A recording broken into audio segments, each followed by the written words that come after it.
আমাৰ টাইমলাইনখন ফ্লাড চিটুৱেশ্যনৰ কাৰণে আমি নন CBT এডমিশ্যনৰ টাইমলাইনখন বদলাই দিছোঁ। মই পুতুকে কৈ দিম যে টাইমলাইনখনত আমি আগতে 4 আৰু 5 তাৰিখ 4th and 5th we had decided for admissions. However, because of the very grim flood situation in Assam, সেইকাৰণে আমি 4, 5, 6, 8 আৰু 9 4th, 5th, 6th, 8th, 9th June আমি admission of applicants in the first merit list কৰি থৈ দিছো। ইয়াতে kindly মনত ৰাখিব যে 7 তাৰিখে ঈদৰ বন্ধ আছে আৰু 8 তাৰিখ হৈছে Sunday. ঈদৰ বন্ধ দিনা obviously we don't expect you all to come and do admission work. 8 তাৰিখে কিন্তু Sunday হয় যদিও এডমিশ্যনৰ কাম খোলা ৰাখিব। গ্ৰাউণ্ড চিটুৱেশ্যনটো চাই কোনোবাই যদি ভাবে যে সেইদিনা এডমিশ্যন দিব লাগে তেতিয়াহ'লে you all please go ahead and give admissions. তাৰ পাছত 4, 5, 6, 8, 9 June we will go ahead with the admissions. আকৌ 10th and 11th June you are given time for preparation and locking of the second merit list. Please remember the time, 3 p.m. 11th June. Last time first merit listot iman bar koar sotteo ami tothapi timeline to বহু সংখ্যক কলেজে maintain কৰিব নোৱাৰিলে। এইটো কিয় হৈছে জানে? কাৰণ সকলোৱে পিছৰ দিনৰ কাৰণে সেকেন্ড লাষ্ট ডে কাৰণে থৈ দিলে। প্লিজ এনেকুৱা কাম নকৰিব। কিবা কাৰণত যদি গভৰ্ণমেণ্টে বন্ধও দি দিয়ে আপোনালোকে মেৰিট লিষ্ট প্ৰিপেয়াৰ প্লিজ কৰিব। এখন কলেজ আছে স্যাটাৰডে সানডে বন্ধৰ কাৰণে তেওঁলোকে একো কৰা নাই। 3টা বাজি গ'ল 4টা বাজি গ'ল গম পাইছো যে না ভেৰিফিকেশ্যন হৈছে না মেৰিট লিষ্ট লক কৰা গৈছে, একোৱে কৰা হোৱা নাই। So please ensure that second merit listor সময়ত যাতে এনেকুৱা কোনো ধৰণৰ কাম আপোনালোকে নকৰে। আৰু মই ইয়াতে ক'ব বিচাৰিছো অধ্যক্ষ মহোদয় সকলোকে ইনফ্যাক্ট কোঅৰ্ডিনেটৰ্স হওক যোনে বিজি হওক এই কামত জড়িত হৈ থাকে, প্লিজ আপোনালোকে চাব যে B very careful while preparing the merit list, especially reservation category এইবিলাক কৰোঁতে be very, very careful. There should be no margin of error. Please remember, otherwise you will land yourself in trouble, you will land me in trouble, and you will land everybody in the trouble. Karan amar admission process to karne samart team hok RSSC members hok apunalok all principals coordinators all the stakeholders university officials everybody is so deeply involved.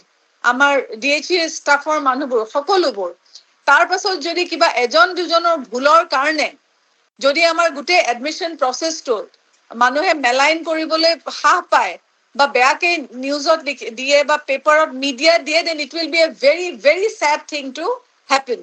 So I request everybody who is involved in the admission process to be vigilant and be extremely careful and cautious. কোনো কি বুলি কয় এসিস্টেন্টৰ হাতত এৰি দি পেলাই আপোনালোকে পিছত নকব যাতে মইতো এওক কৰিব দিছো মই নাজানো সাৰ্ভাৰ আহিছে গৈছে সাৰ্ভাৰ খোজকাঢ়ি গুচি গৈছে। I do not want to hear any excuses please. সেইকাৰণে মই সকলোকে ৰিকুৱেষ্ট কৰিছো প্লিজ বি ভেৰি কেয়াৰফুল যাতে সেকেন্ড মেৰিট লিষ্টৰ সময়ত আমাৰ কোনো ধৰণৰ সৰু ডাঙৰ একো যাতে আমি বিপদৰ সন্মুখীন হ'ব লগা নহয়। আৰু আপোনালোকে জানিব যে এতিয়া সিচুৱেশনটো বিৰাট ভলাটাইল হৈ আছে, বানপানী আহি যাব পাৰে, বৰষুণ দি দিব পাৰে, তেতিয়া সেইকাৰণে you should be prepared for any circumstances. Okay, আৰু এটা কথা মই ক'ব বিচাৰিছো কিবা যদি আনটুৱাৰ্ড ইনসিডেন্ট হয় আপোনালোকে যে দেখা পালে যে মেৰিট লিষ্টখন পাবলিশ হ'ল কিবা ভুল হ'ল কিবা হ'ল ইমিডিয়েটলি DHE মেছেজ কৰিব লাগিব, হোৱাটছএপ কৰিব, ফোন কৰিব। ৰাতি 1টা বাজক 2টা বাজক মাই ফোন ইজ অন। কাৰণ আপোনালোকে যদি মোক ইমিডিয়েটলি কয় নহয় there is always a solution to every problem, কিন্তু মোক এনেকুৱা সিচুৱেশনত নেপেলাব যে ডাঙৰ গণ্ডগোল এটা হৈছে আৰু পিছদিনা মই বেলেগ কাৰবাৰ পৰা শুনিব লগা হয়, ৰিপৰ্টাৰে মোক ফোন কৰিব লগা হয়, কৰবাৰ সিনিয়ৰ অফিচাৰে মোক কমপ্লেইন দি পেলাই ফোন কৰিব লগা হয়। তেনেকুৱা সিচুৱেশনত প্লিজ মোক আহিব নিদিব আৰু আপোনালোকো নপৰিব। মোক আগতীয়াকে কৈ থলে I will save you as well as save myself from further trouble. আৰু thirdly এতিয়া মই নেক্সট টু কৈ আছো 12 জুনত আমি publication of second merit list by 5 p.m. by summer team কৰিব so to enable them to do this ensure that 10th 11 জুনত আপোনালোকে মেৰিট লিষ্ট প্ৰিপেয়াৰ কৰে এণ্ড লক কৰি থৈ দিয়ে তাৰ পাছত আমি আহিম সেকেন্ড ৰাউণ্ড অফ মানে এডমিশনছ 14th 16th 17th 18th June 15 জুনৰ দিনা সানডে সেইকাৰণে আমি সানডে আপোনালোকে বহুতে কাম কৰিব আহিব বেয়া পায় সেইকাৰণে আমি 15 তাৰিখটো অফ দিছো 14 16 17 18 আমি আকৌ এডমিশনৰ কাৰণে খুলি দিছো 19 জুনৰ দিনা 19 June is given a window period for registration and application submission in summer portal for new applicants আৰু 20th 21st 23rd and 24th June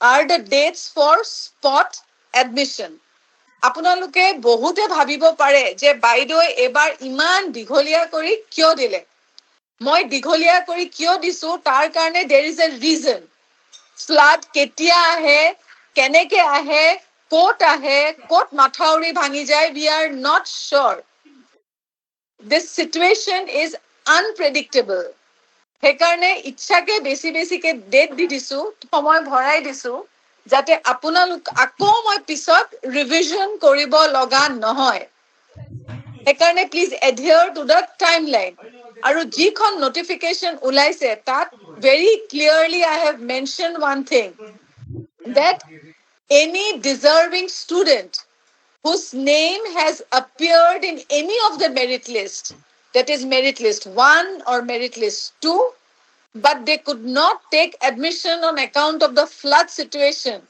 during the period, then they will be allowed to take admission during the subsequent merit list admission periods and also during spot admission.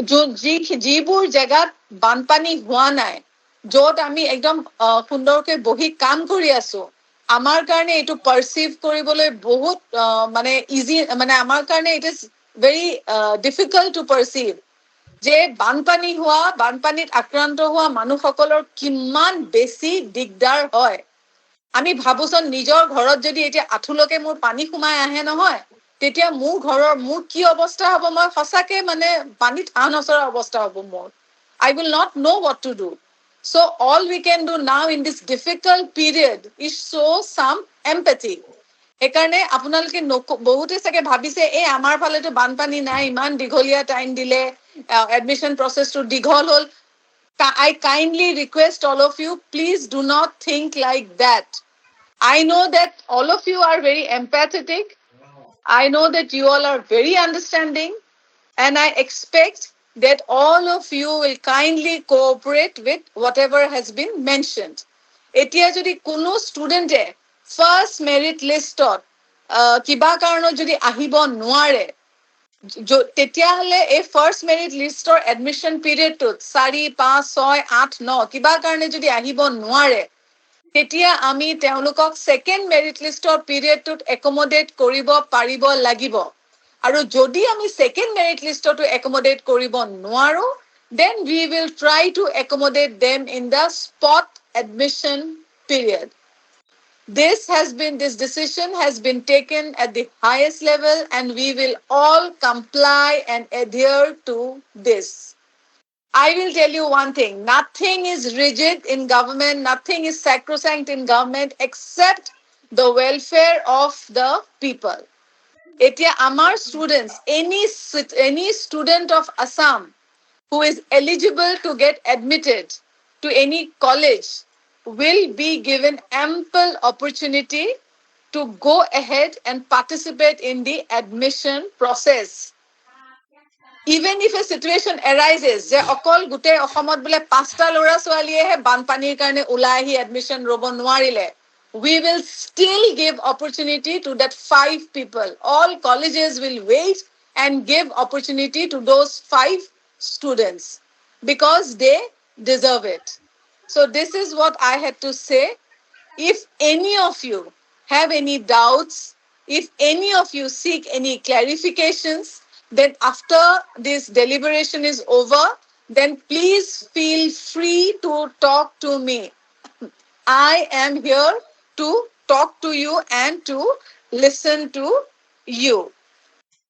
আৰু এটা কথা মই ক'ব বিচাৰিছো যে আপোনালোকে যেতিয়া ফাৰ্ষ্ট মেৰিট লিষ্টটো হয়, ফাৰ্ষ্ট মেৰিট লিষ্টৰ এডমিশ্যনৰ সময়ত as informed to me, there will be no cancellation. Cancellations will be allowed in the second merit list only. আৰু এটা কথা মনত ৰাখিব যে কিছুমান ষ্টুডেণ্টছ যিহেতু ওলাই আহিব এতিয়া নোৱাৰিব, so if students prefer online payment, then please encourage them to give online payment. তেতিয়া ৰিজিড নহ'ব, নক'ব যে আমি কেছহে ল'ম, এনেকুৱা নকৰিব। মই জানো যে আপোনালোকে নকৰে, আপোনালোকে বহুতে সহানুভূতি দেখুৱাই, and it is so good to see that all of you are so worried about our students. So I will expect that we can all help our children. যদি তেওঁলোকে কয় যে আমি কেছ দিব নোৱাৰো, অনলাইন দিব পাৰো, তেওঁলোকৰ যি সুবিধা হয়, we will help our students. আৰু এইখিনিকে মই ক'লো। আৰু এটা কথা, এনেকুৱা ৰেষ্ট্ৰিকশ্যনছ আনি দিব নালাগে, মই জানো আপোনালোকে নকৰে, still just for the sake of saying I am saying যে অমুক ডেটত আজি আমি আৰ্টছৰ খিনিহে ল'ম, কাইলৈ ছায়েন্সৰ খিনি নলওঁ, এইবিলাক নহয়। যদি কোনোবা ষ্টুডেণ্টছ আহে, kindly এনশ্যোৰ that admissions are allowed on all the days, যাতে আমাৰ ষ্টুডেণ্টছ খিনিয়ে কোনো ধৰণৰ প্ৰব্লেম ফেচ নকৰে। আৰু এইখিনিকে কৈ মই এতিয়া this is what I had to say. Now I will request RSSC team and Samarth's team to kindly take over and lead us through the presentation. Thank you. Thank you, ma'am.